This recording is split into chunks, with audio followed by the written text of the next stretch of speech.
make a few mistakes because I was not here yesterday.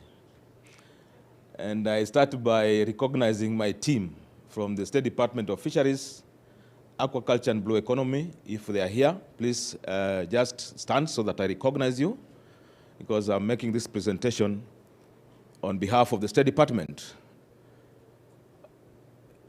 It should be more than this, but I can only see two. Okay, to my extreme right is the DG Kenya Fisheries Services. Please introduce yourself.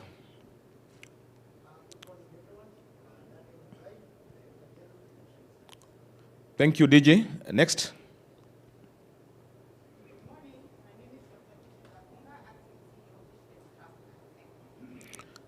Thank you. Next.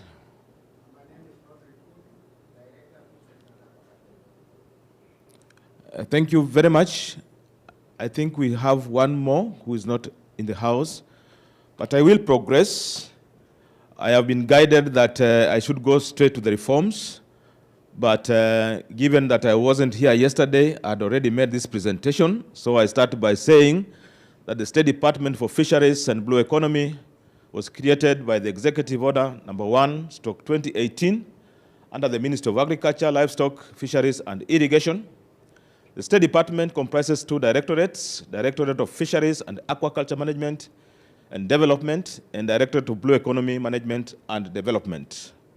The State Department is mandated to coordinate the development of policy, legal, regulatory, institutional framework of fisheries resources, aquaculture and blue economy, management and development. The sector contributes to food and nutrition security under our Big Four agenda and provides direct employment to over 500,000 people and supports over 2 million people directly. In the State Department, we have 5 state corporations. The first one is Kenya Marine and Fisheries Research Institute, KEFRI. The next one is KEFS, Kenya Fisheries Services. The next one is Kenya Fish Marketing Authority. The other one is Fish Levy Trust Fund.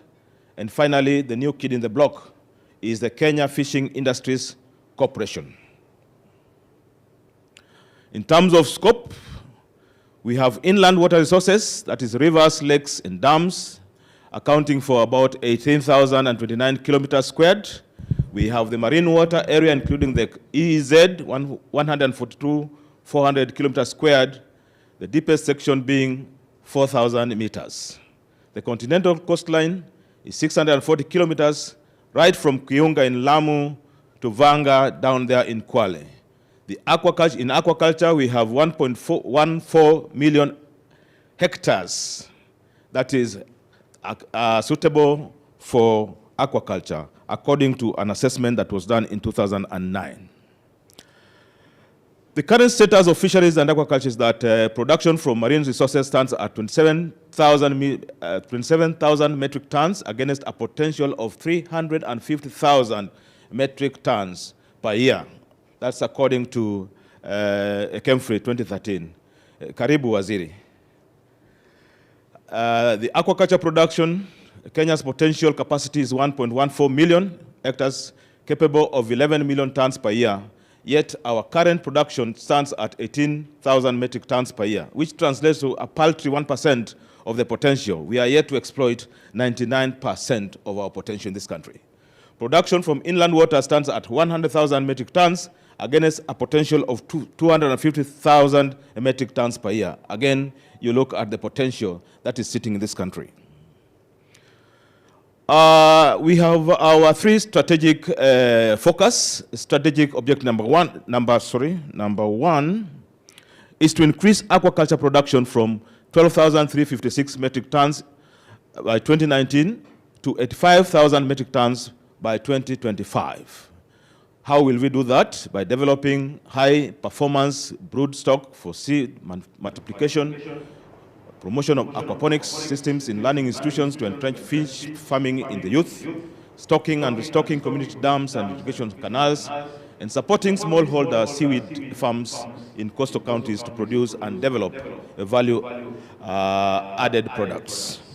In our strategic focus number 2, that is 2025, the focus is operationalizing Liwatoni Fisheries Complex to facilitate landing of at least 30% of fish caught by foreign vessels. The other is building capacity for domestic, industrial, and semi-industrial fisheries through joint ventures, targeting local investors, and finally enhancing artisanal fisheries through capacity building of fishers to access deeper waters in the EEZ.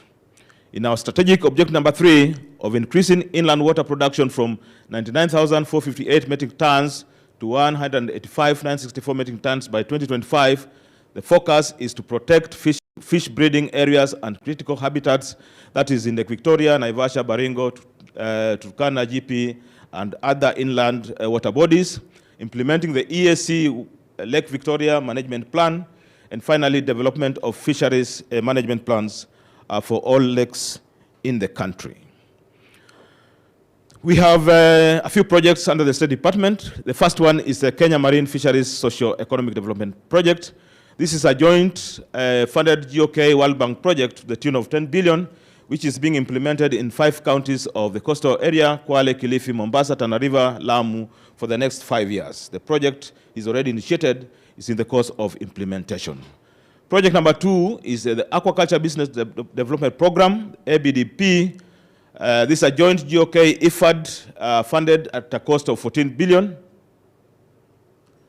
and implemented in 15 counties in central and western Kenya. In western Kenya, we are in Kakamega, Busia, Siaya, Kisumu, Homa Bay.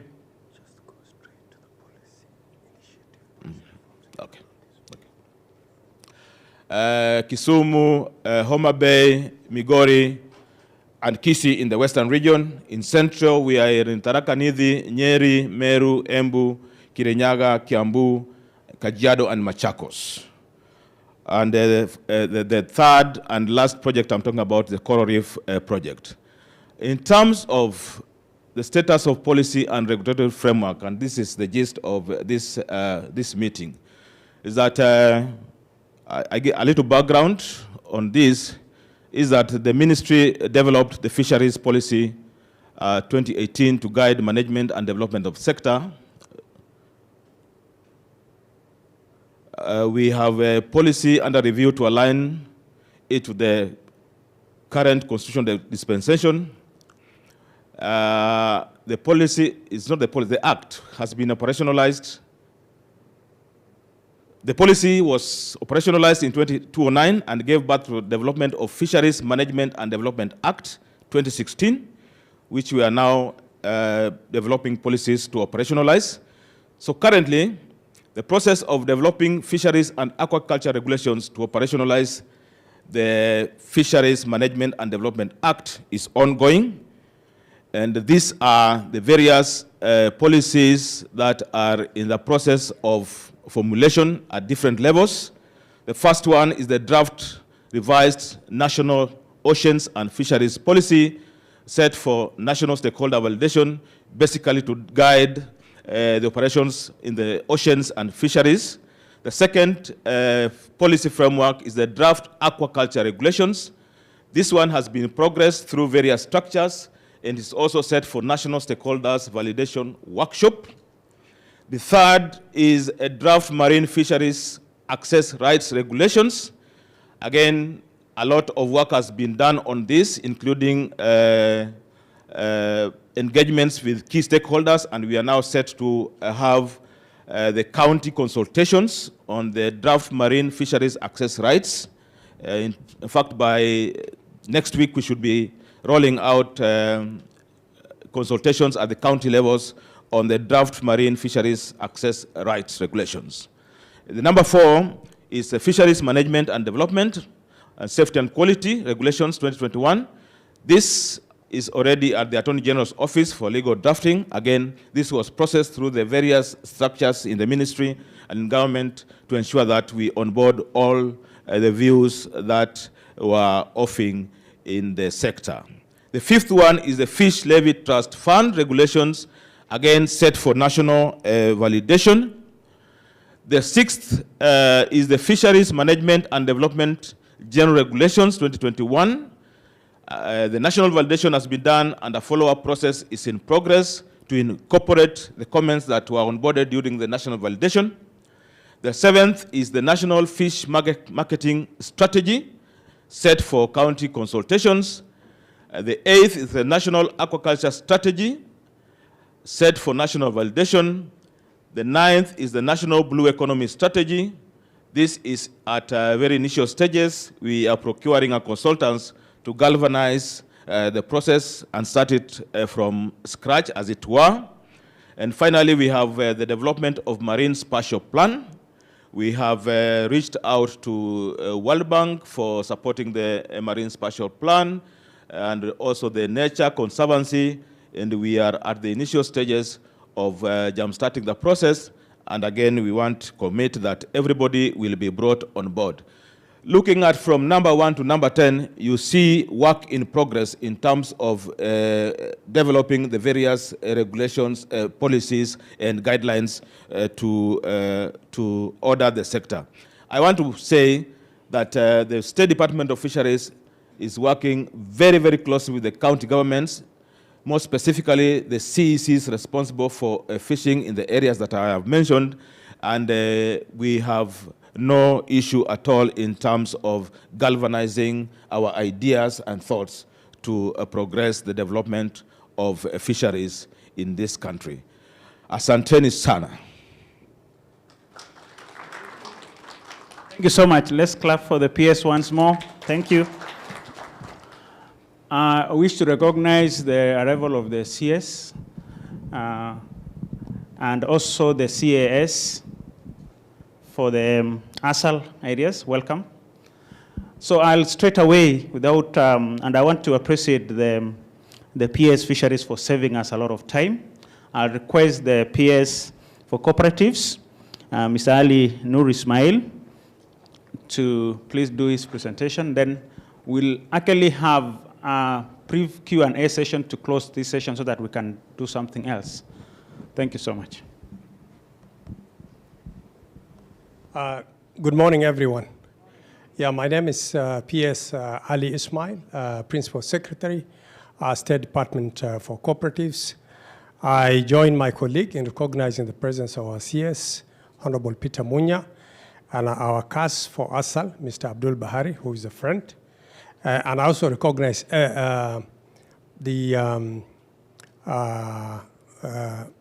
Governor Nyoro, although I don't see him here, but in absentia I do so. And all the participants, including, of course, in this room, we have the Deputy Governor for the County of Wajir, Mr. Hashim. Dr. Wino has presented. He has presented with a lot of authority. You know, his background is in the provincial administration. So he has spoken like a DC. You know the DC, the way they used to speak in the days?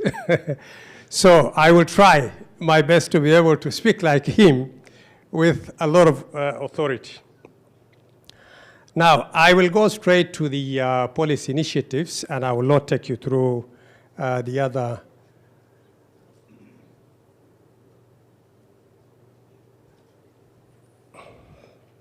Sorry.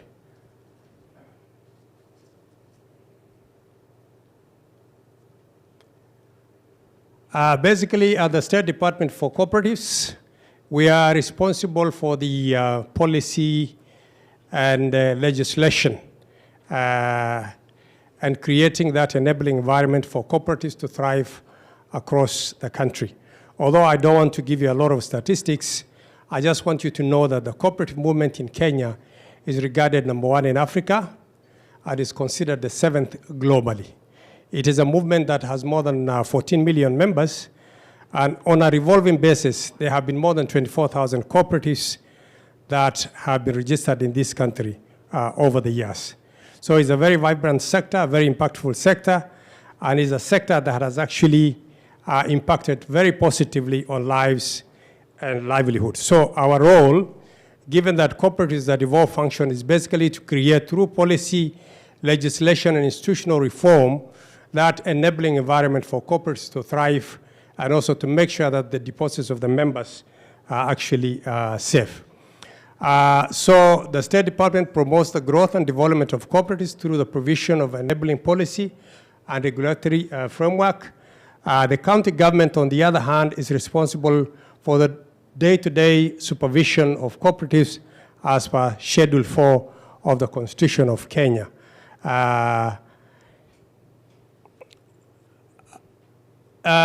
Looking at some of the policy reforms that we are undertaking in the State Department, I start with the National Cooperative Policy. The National Cooperative Policy was passed by the Cabinet in 2019 and was subsequently passed to Parliament, and it has since been approved as a sessional paper number 4 of 2020. The theme of the sessional paper is promoting cooperatives for socio-economic transformation, and the main objectives are, 1, to accelerate the growth and development of the cooperative sector through legal and institutional reforms. 2, promote cooperative production, access to shared resources, value addition, and marketing. 3, enhance financial deepening and investment through cooperatives. 4, promote governance in cooperatives. 5, develop the capacity of cooperatives through training, education, and research. Then promote the adoption of ICT in the cooperative sector. And finally, mainstream issues that are related to climate change, special interest groups such as women and youth, and of course, issues of human rights.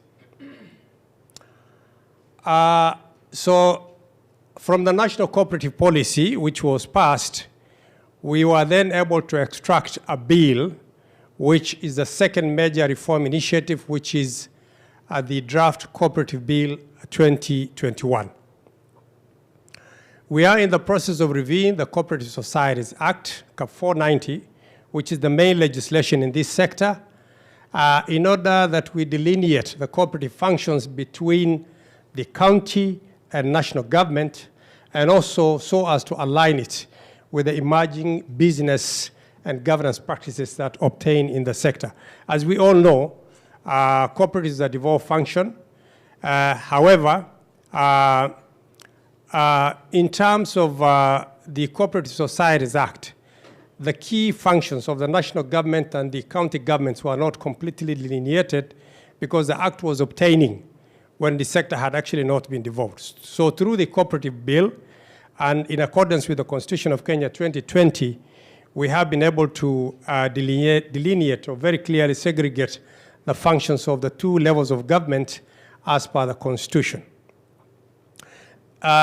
This was carried through a task force which was appointed by Waziri, which consisted of eminent persons who have experience in the cooperative movement. And the task force then developed a cooperative bill, which is what we are calling the Draft Cooperative Bill 2021. And this was subjected to intensive and extensive regional consultations and participation, finally ending up with a national validation in Nairobi. Now, some of the salient features of the bill are supervision and regulation of cooperatives by the county commissioner, the county director for cooperatives, as well as for SASRA, for deposit-taking SACCOs and a specified number of non-deposit-taking SACCOs.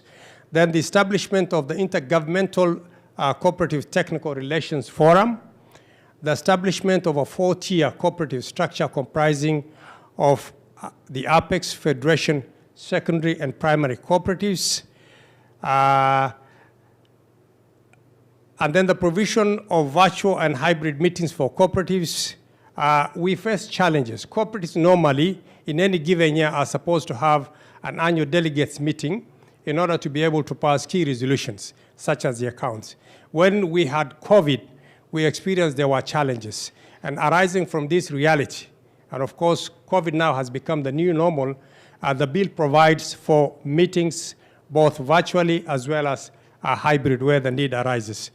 Then the provision for a delegated system of representation, the delegate system, the establishment of the cooperative courts, and retention of the cooperative tribunal. Up until this moment, we have been having the cooperative tribunal, and if you are dissatisfied at that level, you will then move to the High Court. But we are saying there is need also to have, in addition to the tribunal, a court that will handle cooperative issues, of course, among other issues.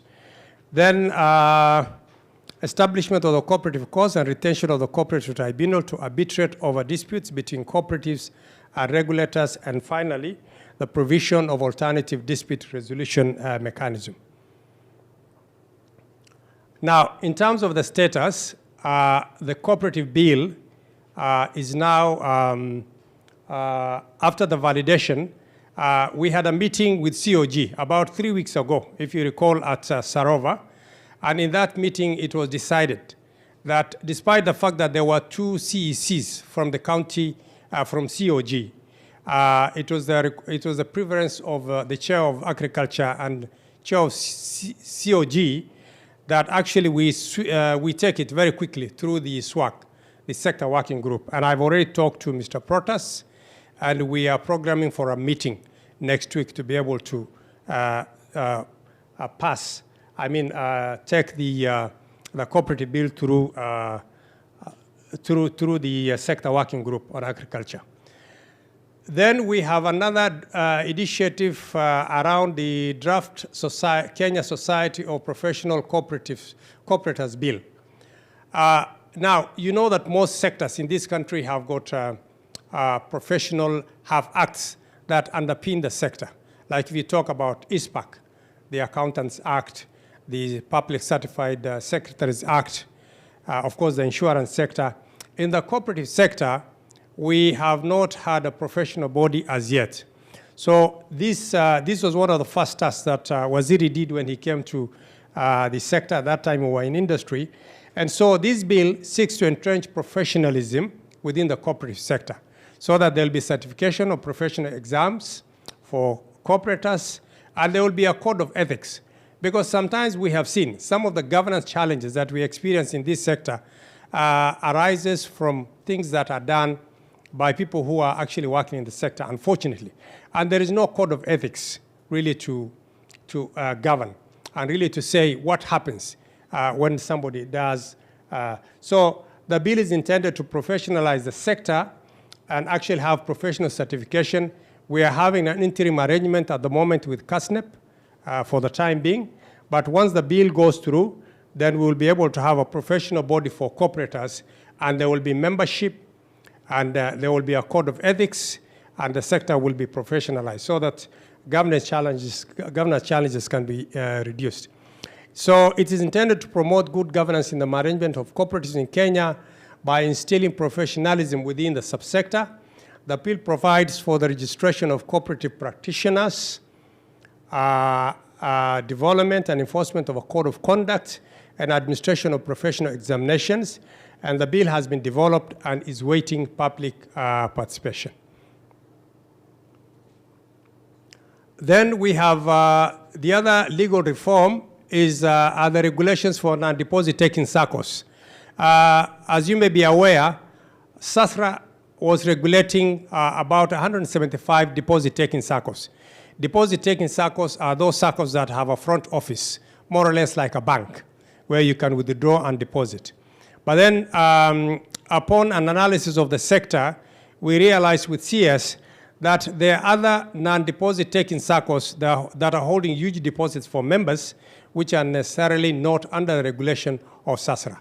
So it was decided through the non-deposit taking business regulations of 2020 to enforce prudential standards and guidelines for these SACCOs.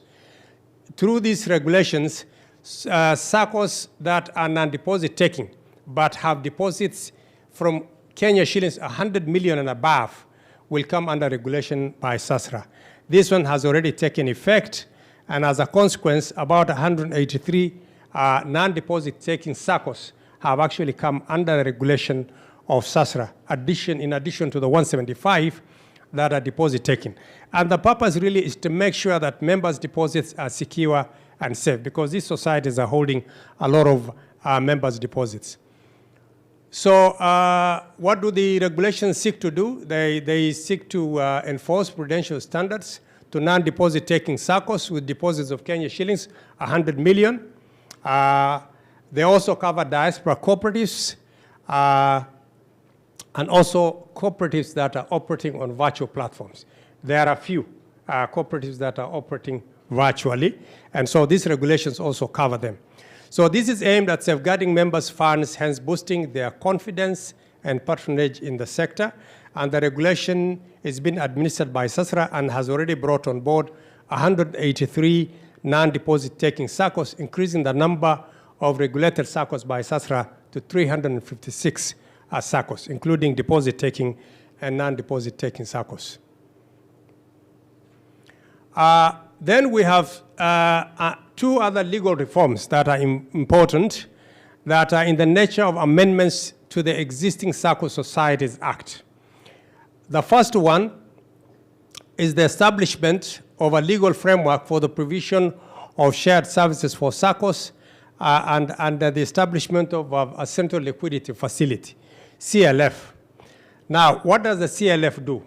The Central Liquidity Facility and Shared Services Technology Platform is actually, right now, let me just explain.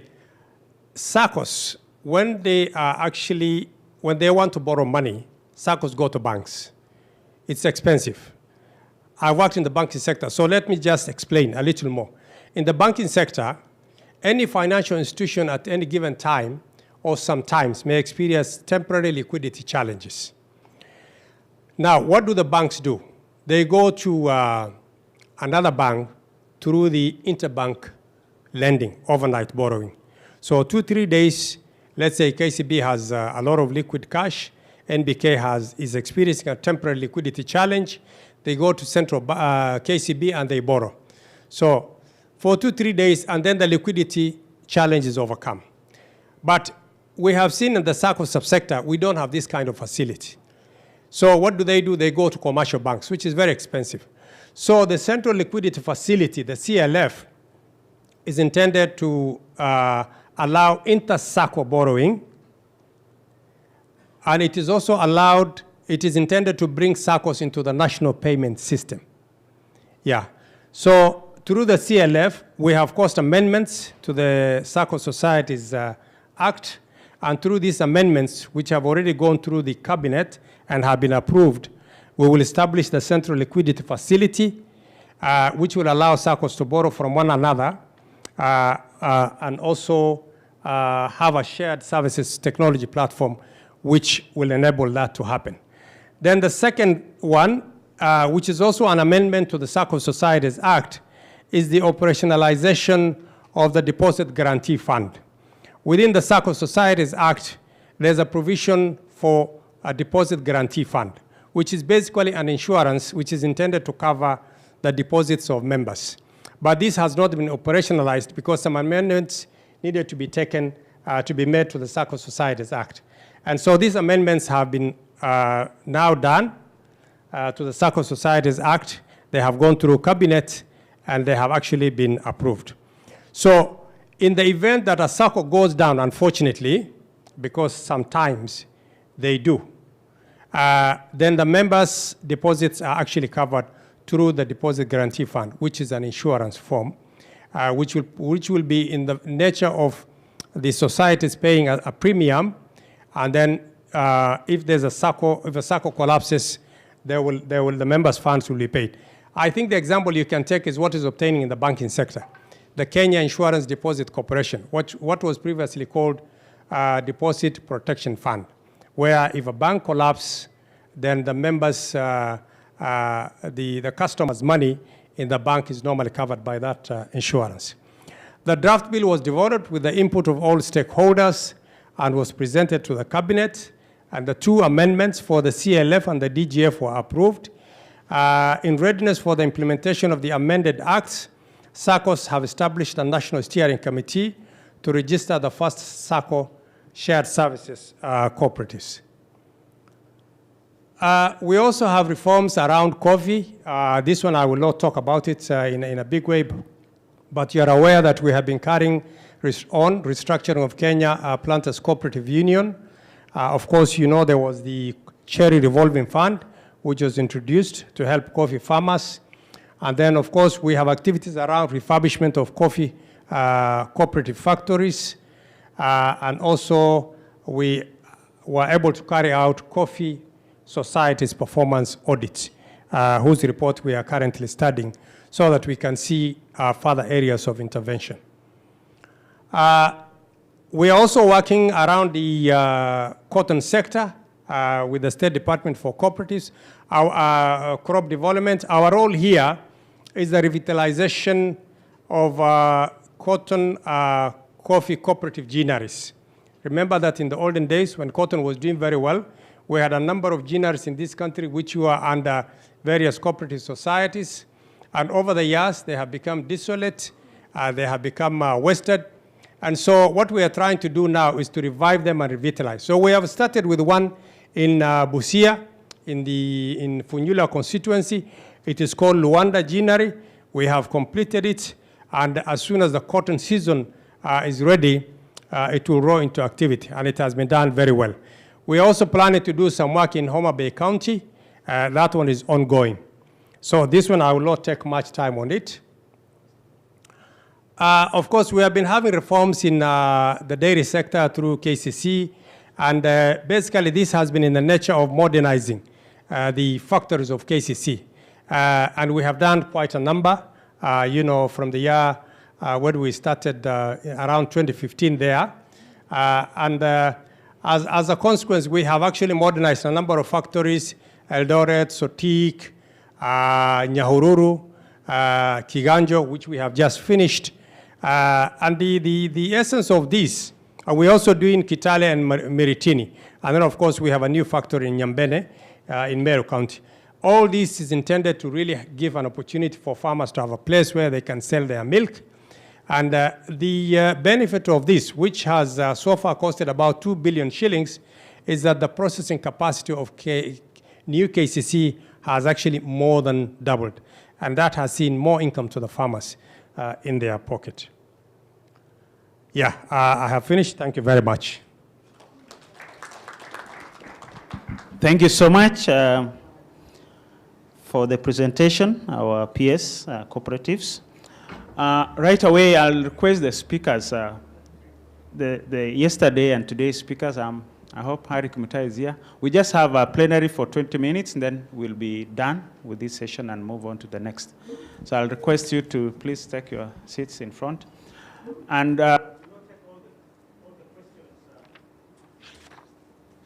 we'll not take all the questions in oral because of time.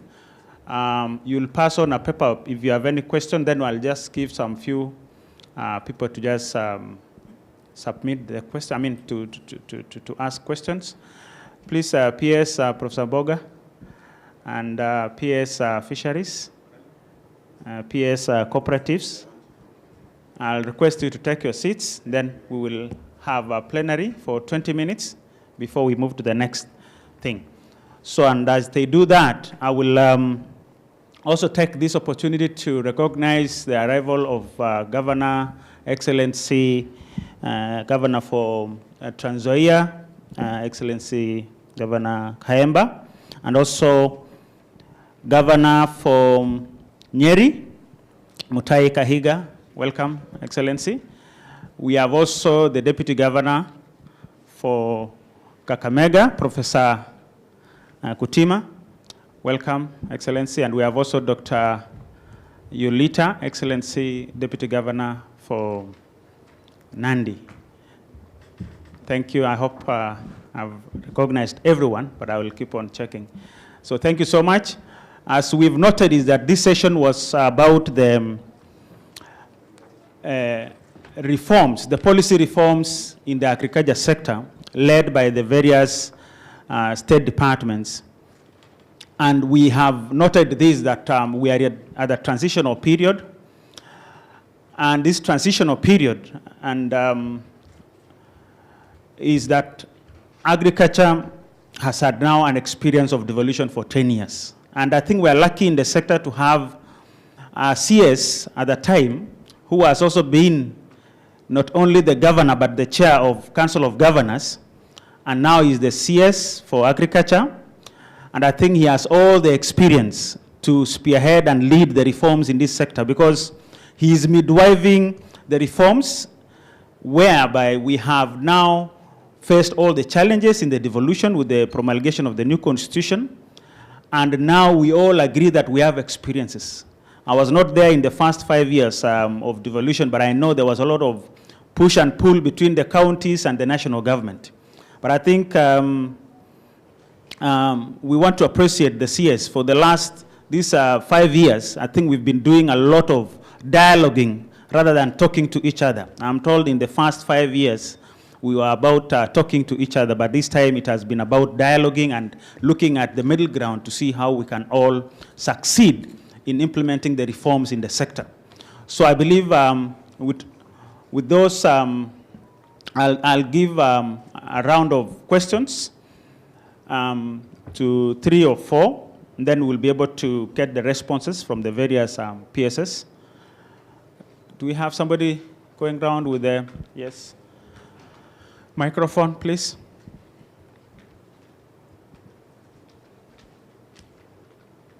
The mic, let me, yes, maybe. Can somebody help me? Oh, yeah, sure, thank you.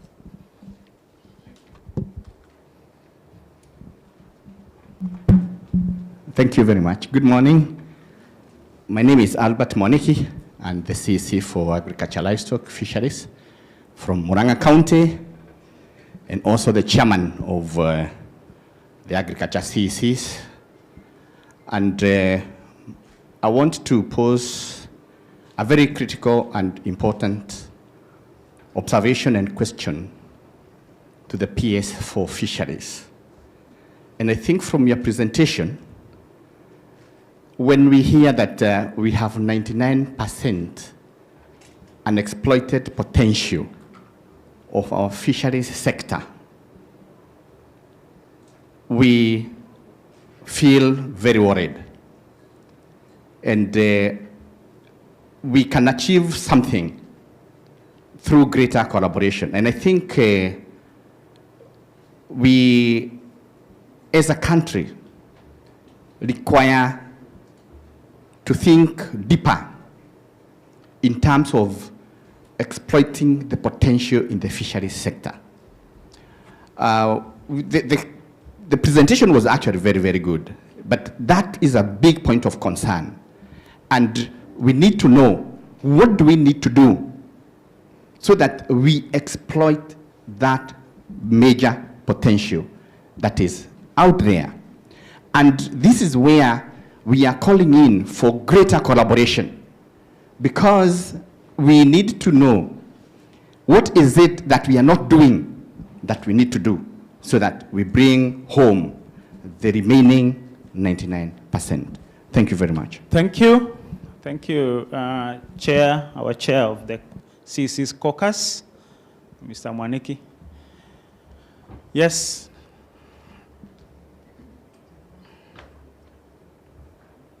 And please introduce yourself as you ask the question. Thank you. My name is Kizito Wangalwa from the Council of Governors, also having had the privilege of serving in the first term as Deputy Governor for Busia.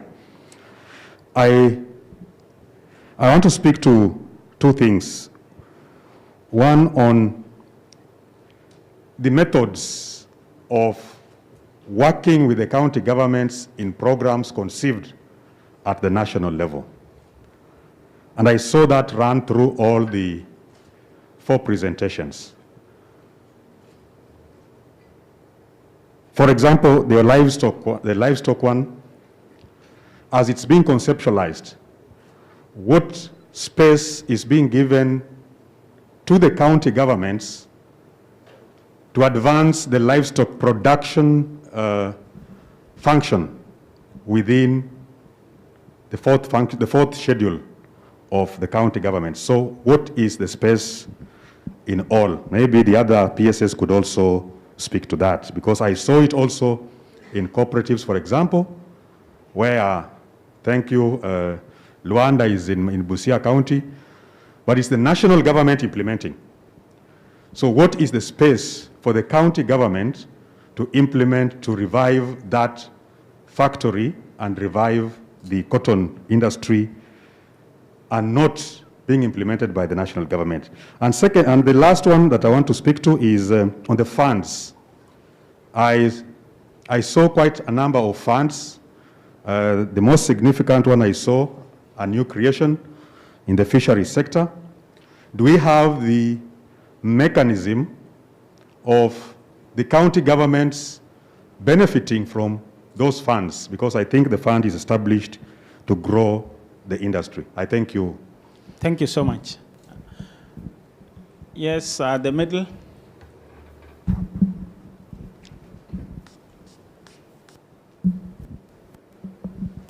My name is Agatha Thuo from the Private Agriculture Sector Network, the private sector umbrella body. I want to thank the PSS because of those presentations. There is indeed a lot of reform that is currently going on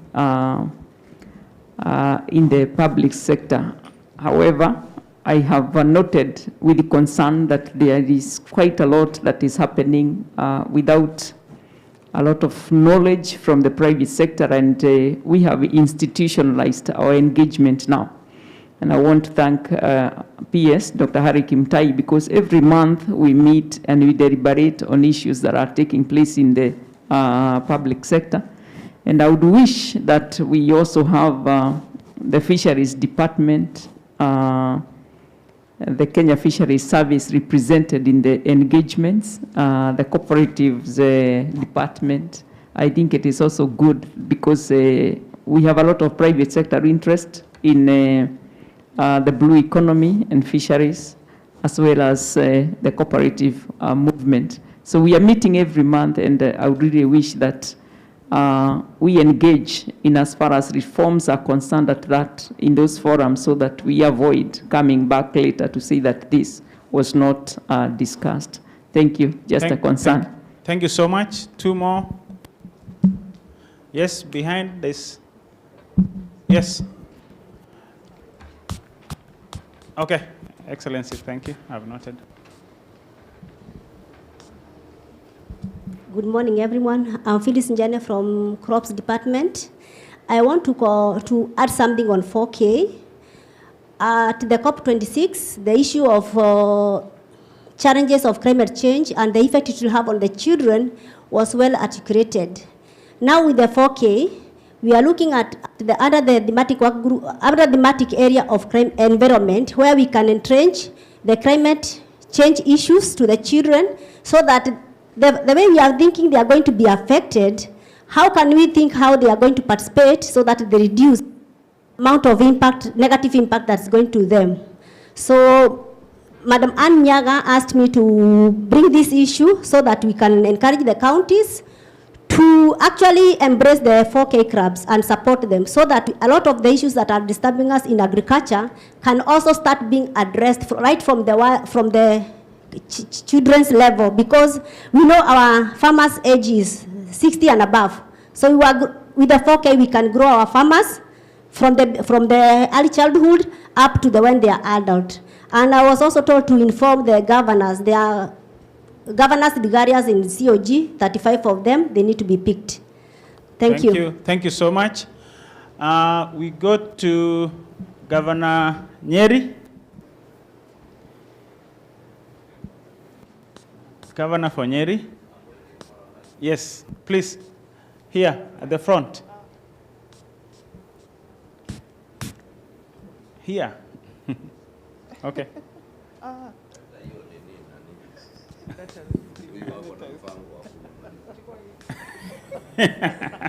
Thank you very much. Good morning, everyone.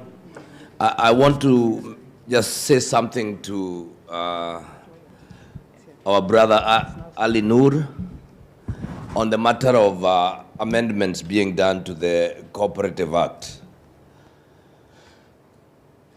All of us agree, and having listened to the presentations yesterday, the CS, that cooperatives are key if we have to succeed in all that we are doing within agriculture and in this country. Looking at the Act, the past, the present, and what we are working on, I would want to humbly request that we do our best to avoid any gray areas.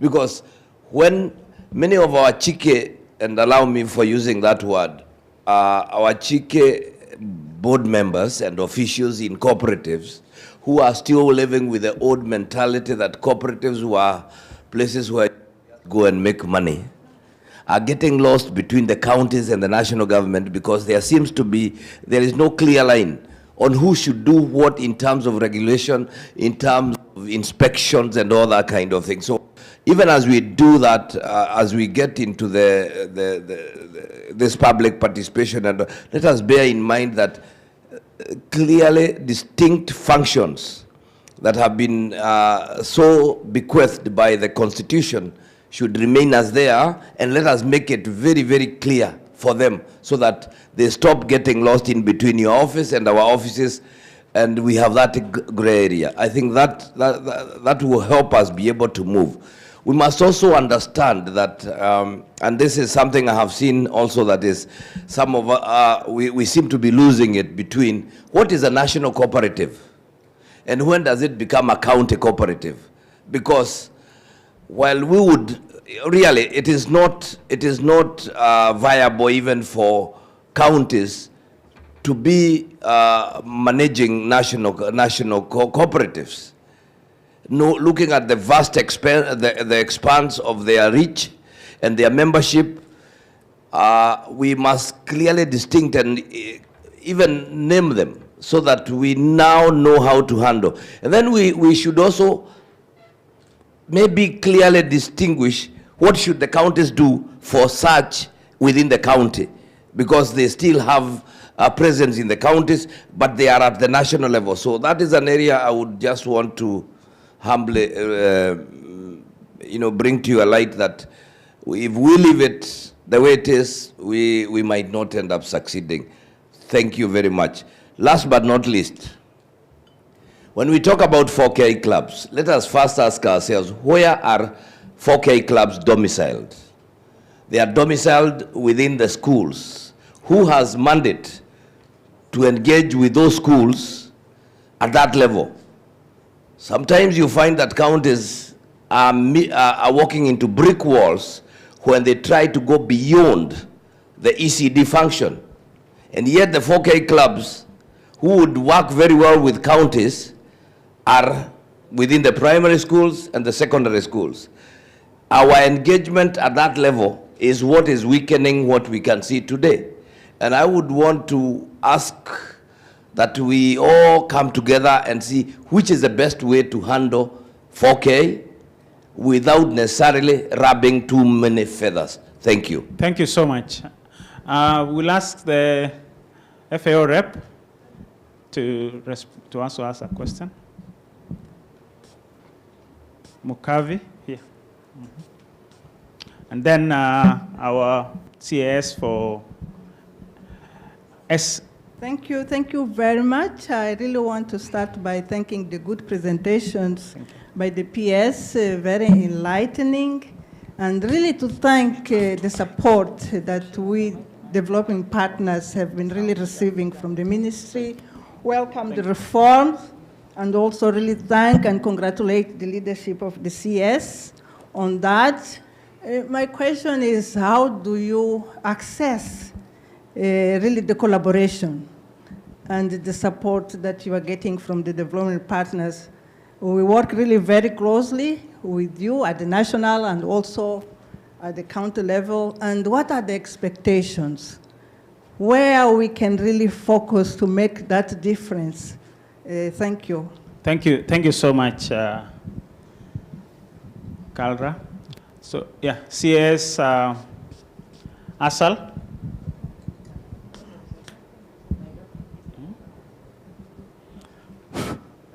Thank you very much, moderator.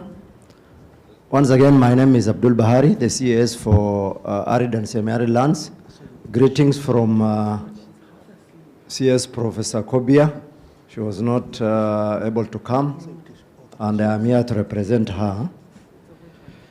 Secondly, I want to thank the ministry for having organized this forum, and I apologize for not being here yesterday. I think this was a very, very important forum. And I do realize or appreciate that definitely agriculture still remains the backbone of the economy of the Republic of Kenya. And if you see things that don't go well, normally I put it around either education or agriculture.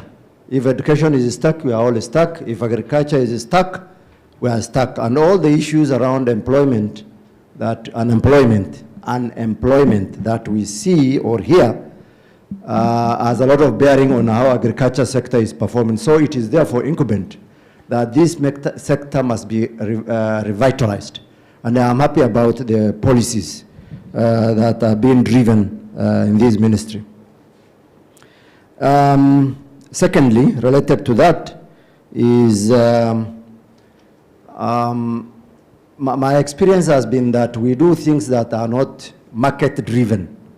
The other day I went to look for something in the market, and what our factories are producing and what is in the market that is perhaps in demand are two different things. So we must do things that are market driven. Now, to be specific, I want to come back now to our mandate of the State Department of ASALs. Unfortunately, I was not here when PS Harry was presenting yesterday, but I'm concerned and probably a bit of, sorry for taking you back, but a bit of highlight on hides and the skins, because I had a very bad experience of where a lot of animals were slaughtered and the hides and the skins were thrown away. And that was very, very painful. So they had to actually dig the soil and bury all that was being produced at that particular time. I'm aware you are trying to do something around Karioko, but I don't know anything else, and of course around Narok, but I'm not sure. And this is a market that used to be very, very thriving. Now it is dead. So, to the best of my knowledge. So I would like to hear exactly what you are trying to do about that. Then another question. As we drive all these policies, I know there is no vacuum, but what are the low-hanging fruits that we can quickly start rolling out in terms of, because as we wait, others have planned for 2060 already and they have moved there. And then we are starting to look at things, about the past, more or less. So what are we trying to do in terms of making sure that we already look at the obvious things that are going to come out of these policies that we can quickly start putting in order for the benefit of the economy? And finally, just a suggestion, I think, I hope the private sector in agriculture are organized so that they can effectively participate. I had somebody talk from the private sector, that you have a proper forum that the ministry can engage you in, so that then you are not left behind in this. I think you should not allow yourself to be left behind, because these are very, very important reforms, and you are the ones who know what your competitions are globally, and how you can counter all that through legislation and policies that promote instead of hinder agricultural development. Thank you, and may God bless you. Thank you so much. I will give it to Governor Trans Nzoia, then we'll come to Romano Kiome, and then the IFAD rep. I believe we'll close at that so that we can get the responses. If there's anything else, you can please write down, then we'll be able to respond later. Thank you. Let me thank the presenters for the detailed presentation. Indeed, Kenya does not lack policy, neither does it lack the legal framework. I think we are one country in Africa that is well placed in terms of policies and regulation and even the legal framework, which of course we have to keep updating. But there's this major gap between our policies, our legal frameworks, and the actual implementation and the results. Is it possible, as you look through modernizing these policies, Also to come out on each policy with the monitorable targets over a period that we can possibly evaluate, with the possible budgetary estimates that are required. Because one of the critical things that has made agriculture lag behind is lack of investment. We do not back agricultural activities with adequate budgetary allocations. Secondly, of course, I was not here when the other parts were presented. I have always had a concern, and the CS referred to me yesterday. I want to put to the experts at the national level. We need a clear policy on the management of our soils. And this goes hand in hand with land use and management also. Unless we do that, that source called our land, we are driving in the wrong direction. I mean it. Take, for example, the subdivision, massive subdivision of land that is going on in this country. And never modernize agriculture when you move that direction. But there are interventions that can be made to address that issue. The massive compaction and acidification of our soils. Whatever you do, you can have the most beautiful policies, but unless you address those root causes, I can assure you, you're going nowhere.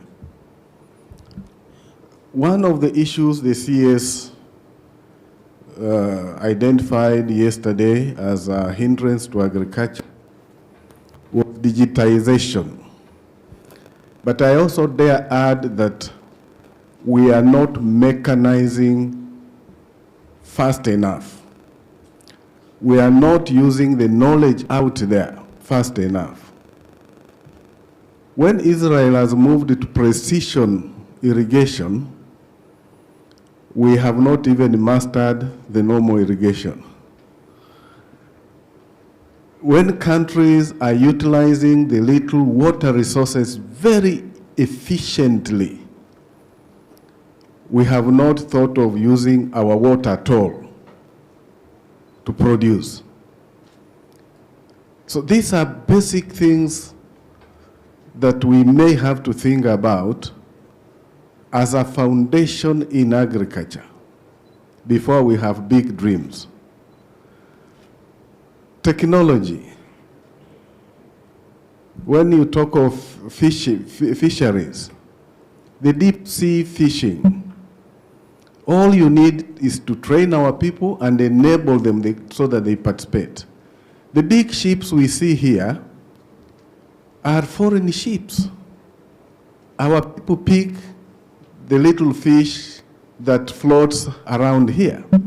But the deep sea, I think they call it there's a term I can't pronounce, artisanal, something like that. We need to access it. On fish production, we have new systems. Somebody referred to aquaponics and so forth.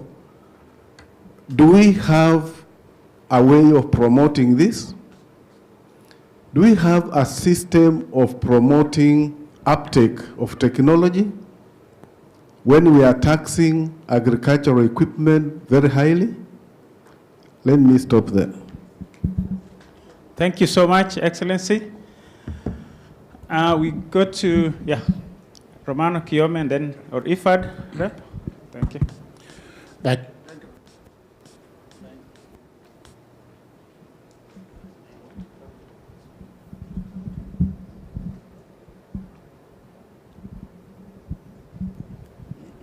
Thank you very much, Mr. Chairman, and thanks to PSS for very succinct presentations. And I would not be right to be and not share a bit of experiences so that you can see where you can improve. One of the suggestions I want to make is that since you are four of you presenting all the time, I think the Agriculture Transformation Office could play a good role in bringing the stakeholders together, especially where the stakeholders are one, especially that I have heard the private sector engage with agriculture, but they are not engaged with others. So you can see how you can form some form of coordination there so that you are able to make your presentations there. I must appreciate the kind of policies and we normally call legislations and subsidiary legislations policy implementation instruments. The kind of work that is being done is enormous. It's a lot. As I reflect on the chapter I told you I was working on with a book, I tried to record how much we're doing now vis-a-vis what we did in the last 10 years, and I can see it's really a lot. But then you have three major problems. One is that this process, especially of legislative process, is very, very lengthy and cumbersome.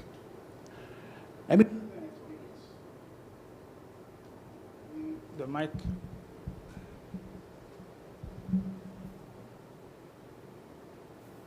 I have tabulated what we were able to do in government during Kibaki time. Probably we didn't do more than 4 or 5 laws in the whole agriculture sector. Because it's really a lengthy process, especially in Kenya. I don't really understand why. For example, those who hear the Crop Act, the Kefish Act, we did about 6 or 7 of them during our period. And it took between 2004 and 2013 to go through the cabinet, the number of meetings we had there. It's a very lengthy process. There is a lot of arguments in Kenya. I checked what happens in other countries. In Rwanda, it's much faster. In Ethiopia, it's much faster. In Nigeria, it's as complicated. It takes a long process.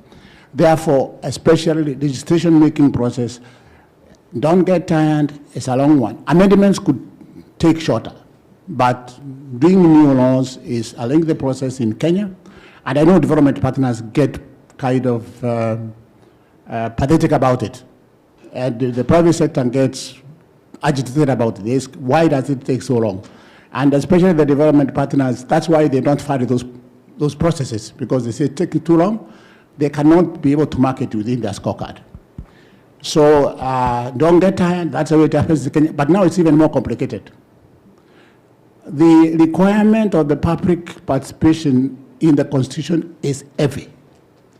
The requirement, and when we were doing it, there was only one house or parliament. Now there is the Senate and the National Assembly. I was talking with the minister the other day, and he was telling me this is one of the most complicated work he has got to do because of those two levels of two houses of parliament. And then that time, you can imagine, I mean, we were consulting internally because the whole sector was one. There was no counties, there was no COG.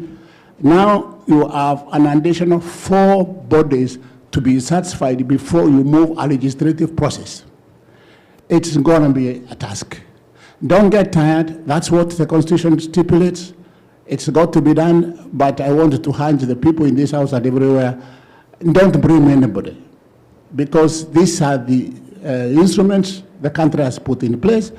Bear with it and follow it, but the work going on, I think, is very immense. Thank you. What I would advise is there's a way of going around some of these things. Some of the things you see can be implemented administratively. If you agree between the COG and the government, you don't have to take them into the law process. If you try to take everything to the law process, you're going to slow down, synthesize things, see what you can implement administratively through some form of exchange of letters, through some kind of circular, so that the development of the sector doesn't slow down. Okay. Thank you. Thank you so much. I think we round it up with the IFAD rep. Yeah, thank you very much, and good morning, everybody. And that was great presentation. Presentation from what we had yesterday and today. Mine has 3 quick question or suggestion or comment. It was good to see the number of reforms ongoing across the 4 departments. And now the question I wanted to ask is there any repository where somebody can go and understand exactly the many reforms that are ongoing, because it's enhancing information to the public to know what is happening. And the second one is that I'm just curious to know at what point do the ministry look at the intersectionality of the ongoing reforms across the 4 sectors, of course, crops, livestock, and especially for capacity building aspect in terms of standardization, in terms of quality control, and then making sure that we have a harmonized approach in building capacity building. And then last but not the least is in terms of timeline. Somebody mentioned in terms of what is the time frame of trying to push to accelerate the conclusion of these ongoing reforms. And then the next stage is the implementation. Why is it so? Because in some global indices, especially enabling the business of doing agriculture, these are things that reform that we take into account. And IFAD, here I speak also IFAD, that we have an assessment we call rural assessment score assessment. We look at the regulatory environment, what is changing, what is reforming to enhance smallholder agricultural adoption. So it is an index which also trigger in terms of performance, and that also build in terms of the growth or the opportunity incentive. Let's say it's linked to an incentive mechanism for the country performance, which links to resource allocation. So for us, it will also be good in terms of timeline, because the more the improvement and the regulatory environment is improving, there's a big positive incentive to get more resource allocation. So in terms of timeline, I will be happy to hear what is the thinking on this. Thank you, Noah. Thank you so much. Thank you. We appreciate we have our co-chair, and welcome, Excellency, for this morning session. Governor for Kiambu. Then I think we'll close it at that, then give it to the team to respond. Thank you. Help with the mic. Thank you very much. I missed part of the presentation, but I was there last night and last evening. I think my comments are mainly 2 or 3. The first one is PS Hamadi Boga talked a bit about R&D, investment in R&D. And I think as a country, we need to make a decision on how we are going to finance our R&D. I am happy because we are one of those countries that has been generating technologies. And Caro has done a fantastic job, despite working in a very, very, very difficult circumstance. If you look at the number of varieties, and even Waziri said yesterday, like potato varieties that they have produced, they continue to do that. Even when you look at maize varieties, some of which we have been testing in Kiambu, 2 of the best varieties that we have been using to give to our farmers come from Karo. But despite that, and also it is important to note, as a country, we are one of those countries that have encouraged private sector R&D. And private sector has produced a number of technologies. If you look again at maize, the number of varieties, in fact, some of the top varieties are produced by private sector. I don't want to mention them, but they are there. But I think the bottom line here, and Waziri, is really, do we have a very clear policy of how we are going to finance R&D in this country, particularly public-led R&D? How much money are we consistently going to give to research? We are living at a point where, because of climate change, new challenges are emerging. We never thought that we would have all these problems, including some of there are some very urgent problems that have come in. So, because of climate change, more challenges are going to be coming, and therefore, R&D needs to be ahead.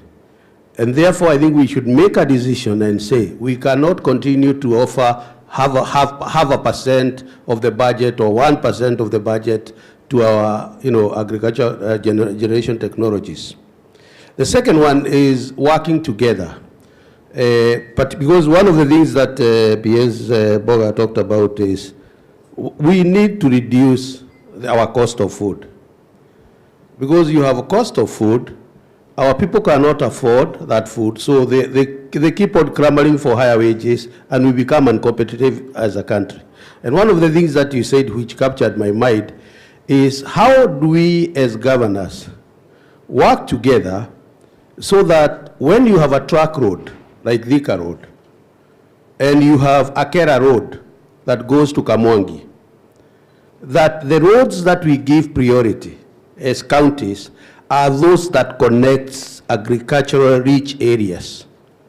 I know we have our own priorities. We depend on MCAs. MCAs decide which road to be done. We also know where our votes are coming from and all of that. But I think we need to do that. We need to link up so that we have a theory of change in making sure that that farmer who produces milk immediately enters into a rural access road that is working, and then enters into a Kera road that goes and joins into a Kenha road, and therefore get into the market. Now that kind of coordination can only come from the kind of discussions that we are having, and when we know why we are doing what we are doing. I think the issue of land, which my colleague, Governor for Trans Nzoia has raised, is something that, again, it was there in the 2010 Constitution. It was supposed to be implemented, and we know how difficult it has been, but we need to thank the CS lands for moving on and starting the registrations. Therefore, the whole aspect of the minimum and the maximum lot size is something that we need to address. I know it's volatile, but it is something we need to address. I think the subdivisions we are talking about is such that it is not sustainable. All I'm saying is that we keep on talking about these things, but the question is, at what point do we act? At what point do we give more money to R&D? At what point do we give, coordinate these roads? At what point do we, so that really is my concern. I submit. Thank you, Excellency. And I want to appreciate for all the questions. You can agree with me that they are all very pertinent. We still have a lot of other questions to ask, but because of time, I'll give them a chance, various PSS, to be able to answer and respond to the questions. And some of the issues that have been raised may not be necessarily questions, but actually requires just our concurrence to be able to move forward with them. Thank you so much. I'll start. Who was the first presenter? I think PS Professor Boga. Thank you very much for all the questions. I think I would like to reiterate that we have a blueprint, the SDGs. It's a comprehensive, well-researched document. Let's find ways to implement what is there. I think most of the challenges that have been raised are well articulated there, and the solutions provided. I think the development partners can help us to download the SDGs to the counties so that we have county-specific documents that are mirroring what is happening in the SDGs with specific solutions for those counties. Number two, because of the issues of mandates, I put up this slide up there just to see the ecosystem, what it needs from us as enablers of the agriculture business and as partakers. And I think the important thing to note is that there is the formulation of policies and legislation. Then there is the actual regulatory work, which entails registration, licensing, permits, inspections. And then there is the development work, which talks about developing the farmers, extension, irrigation ecosystems, and roads, cold chain, and then research, marketing, and financing. That is the profile that we see. And in this, there are many players. In some places we converge, in some places we complement, but you'll find either an agency or the ministry or the county being responsible. I think once we structure our thoughts and our actions, and when you look at the way the laws have been made, it's actually to create entities to support farming. And then we need to figure out which part is not doing its part so that we can move on with it. So even when we do the warehousing, we know we are supporting the marketing end of it. When we do NCPB, we know it's marketing and probably development. When we do CAGRIC, we know this is development. When we do ADC, Kenya Seed, you know this is development. CALRO, we know is research. So once we layer these responsibilities, then there is very little room for conflicts of mandate. And we know where the strengths lie. And then it's just a question of building capacity for the various actors so that they can do their work well. The STI policy talks about 2% of the budget, but it has never been actualized really. So for R&D, it's in the STI policy. So it's there, and the 2% of the budget is there. We just need to allocate it to R&D. But otherwise, our research organizations are really dependent on projects and development projects, which is start, go, and sometimes it's not very, very useful. There's an organization called Locate IT. It's a small company which is working in Vihiga with the Governor Tijilo, and they are using this GIS technology to really locate where their farmers are and what kind of services they need. I think if we can just learn from Vihiga, the counties can really plan their investments. And the technology is so powerful. And I see Vincent here from the French Embassy. They're working with Airbus. And Airbus, Locate IT, Vihiga County, they even have a GIS lab. And the technology is so powerful, you can even see if you have given fertilizer, whether you are really getting the yields from your interventions. You can actually track it. So I think the use of science, data, knowledge systems to support our farmers is the thing that we need to do, and the various actors actually just playing their different roles. And I think the debate about land and who to do it, I think the Ministry of Lands needs to work closely with the Ministry of Agriculture. Sometimes we look like we are on parallel lanes, even when we are talking about the same thing. Sometimes their focus is more on settlement of people, while we are focusing on production. And sometimes, although we are in the same sector when we are doing budgets, beyond looking at the numbers, I don't think when we are discussing programs, we really sync. And that applies also to the Ministry of Environment because of catchment issues and protection of sensitive habitats and things like that. So I think at the ministry level, there needs to be more engagement when we are also developing these policies. But it's not just participating and listening. It's actually internalizing the implications of the reforms and how your own activity can either undermine or support those reforms. So I think I will stop there. Thank you. Yeah. Thank you so much. Harry? Thank you. Thank you. I think I will go through the specific questions that were asked, touching on livestock subsector, and then also touch on areas where it's cross-cutting, questions that came across from the floor. Let me start on the issue of working with the counties, especially on developing the programs. We do develop programs which are joint together with our development partners.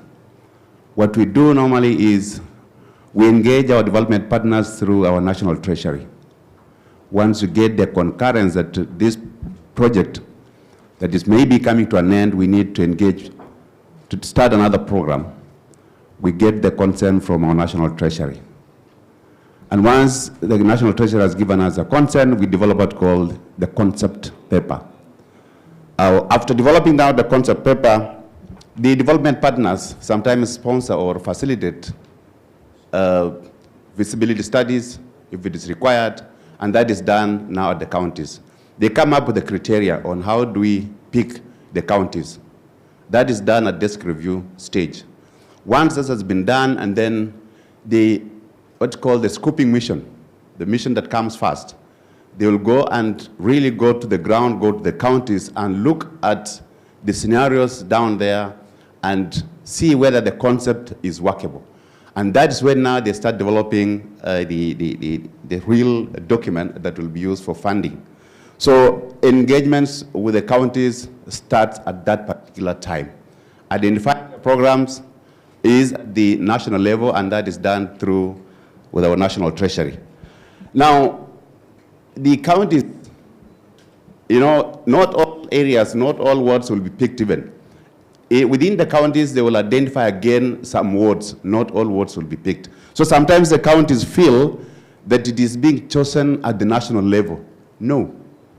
It goes all the way up to down, and we engage the CECs, for example, and then they identify which sub-county that will cover. And these conditions have already been provided for. They say we are going to take only 10 counties. So we select those 10 counties. Again, then we give the counties to select now the sub-counties that we shall engage with. So that's how we operate, and then from there now, implementation is done with the counties. I think it's a very clear structure that the National Treasury has guided on how funds are dispersed, and that's agreed at the time of negotiations. This issue of engaging with the private sector, I had the privilege to co-chair the ASNET, with the chair of the ASNET, with the permission of CS, and a lot has come out.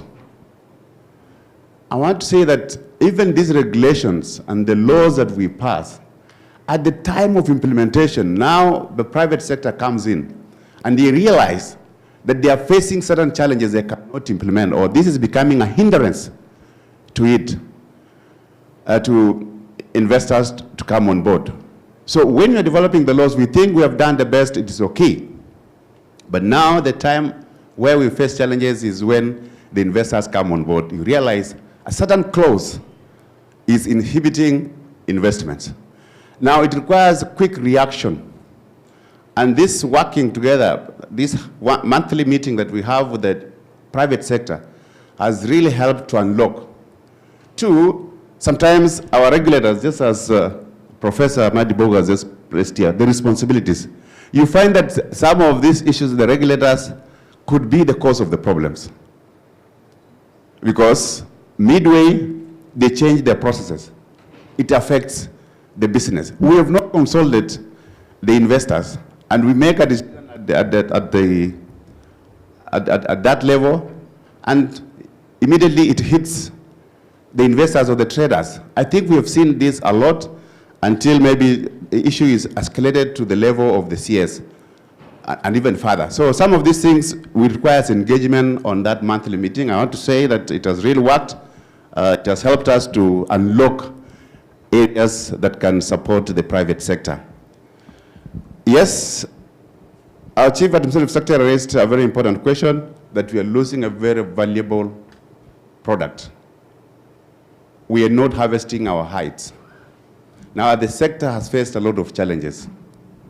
One, we do not have enough tanneries in the country. Right now, we are having about 15 which are operational, but those 15 are even facing the challenges with the NEMA requirements. Now, about 4 are operational. We, through our corporation, that is the KLDC, we realized that we needed to invest more on the tanners, or invest in tanneries. What we've done is we built effluent treatment plant, because you must be compliant with the NEMA. And it's a huge investment to invest in the effluent treatment by the tanners.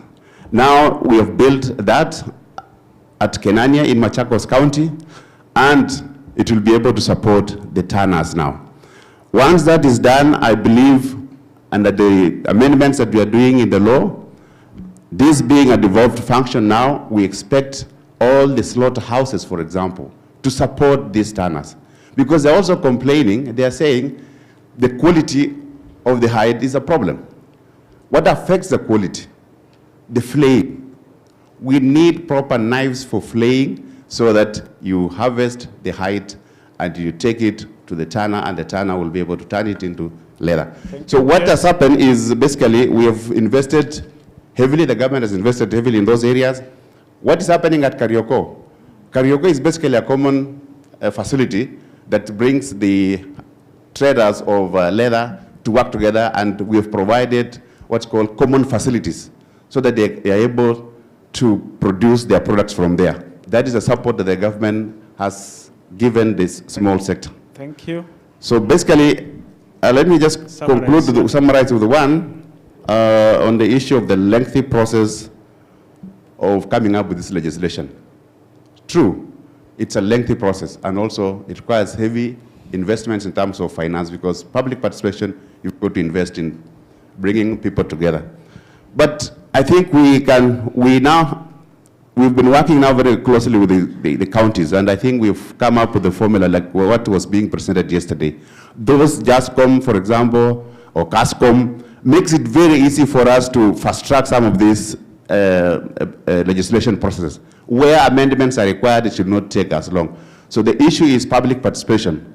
We also now need to, the public needs to be informed, and it's the responsibility of the county to inform the public when maybe a certain amendment is required, and then they organize. So that can take a short time. I don't think that can take long. It's about bringing people together so that we comply with the Constitution. Thank you. Thank you. Thank you so much, PS.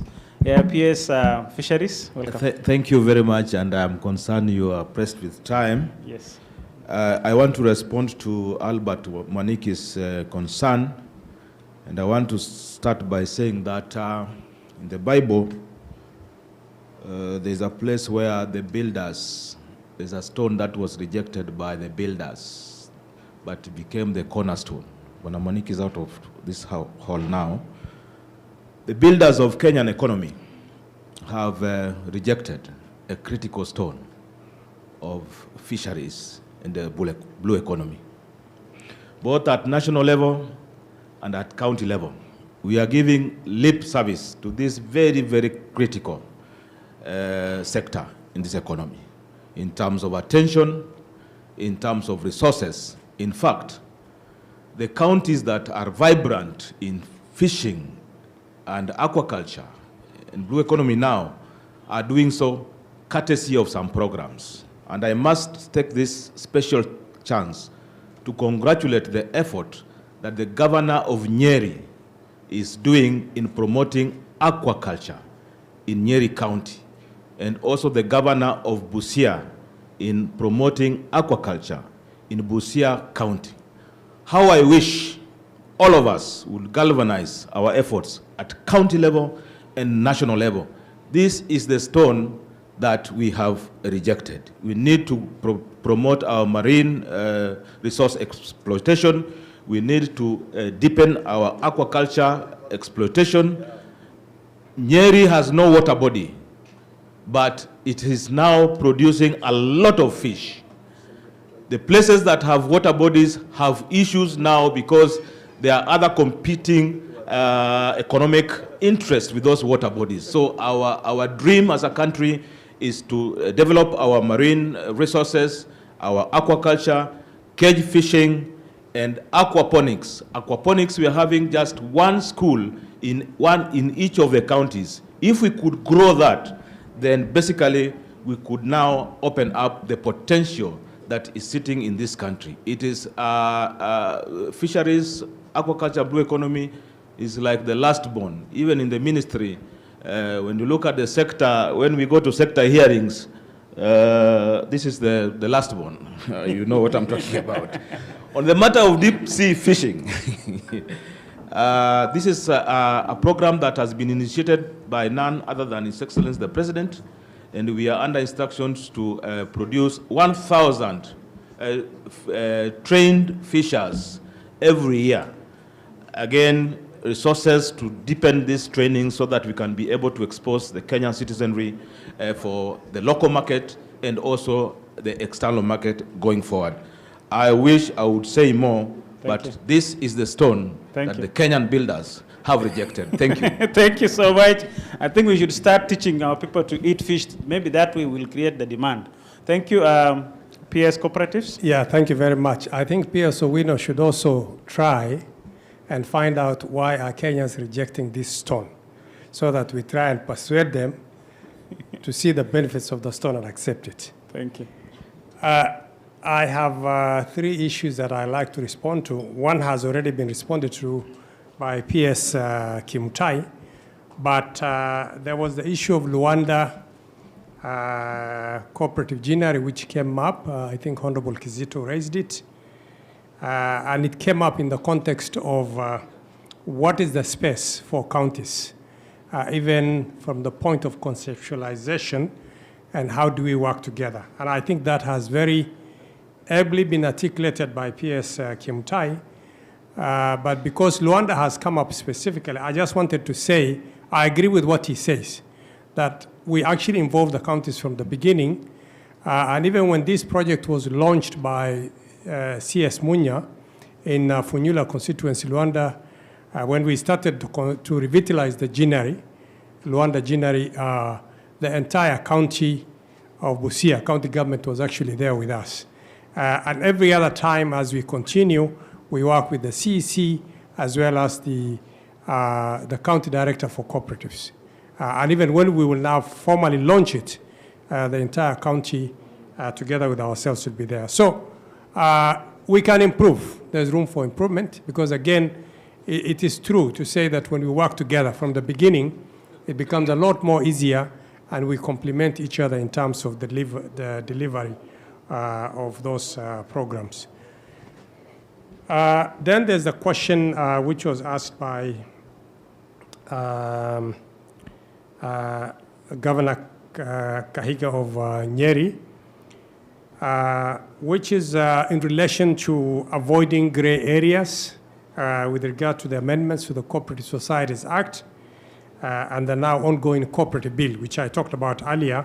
And Excellency, I couldn't agree with you more that we should not have lacunas or gray areas that will actually cause confusion or problems.